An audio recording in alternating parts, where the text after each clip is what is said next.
আমার জীবনকে বাৎসরিক ঋতুর সাথে তুলনা করলে বোধহয় খুব একটা ভুল হবে না।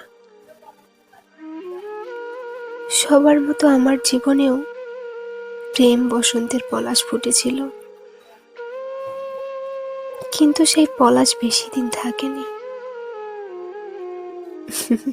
হঠাৎ কালবৈশাখীর দমকা হাওয়ায় কখন ঝরে গেছে বুঝে ওঠার আগেই দেখি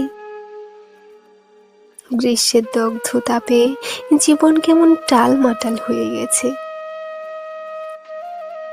তারপর তারপর বর্ষার জন্য ছুটে যখন নদীর দিকে যাই, তখন নদীতে জল চোখেই পড়ে না। অপেক্ষায় রইলাম কবে নদী ভরে। হঠাৎ একদিন লক্ষ্য করলাম পূব আকাশে কালো মেঘ ঘনিয়েছে। এবার বুঝি অঝরে ঝরবে বাড়ি।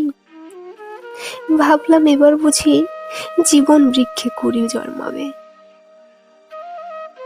অথচ বর্ষার জলে শরীর স্পর্শ না করতেই কখন যেন শরৎ এসে দরজাতে কড়া নাড়ে।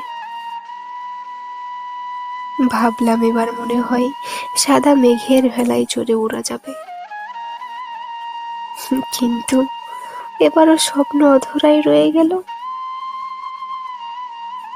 অবশেষে কাছে পেলাম শীতকে।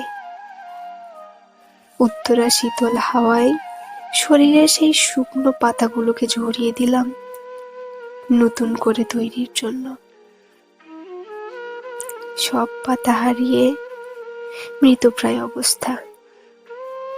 এখন আর পাশে কেউ নেই যে একটু বলবে, অপেক্ষা করো, আসবে বসন্ত।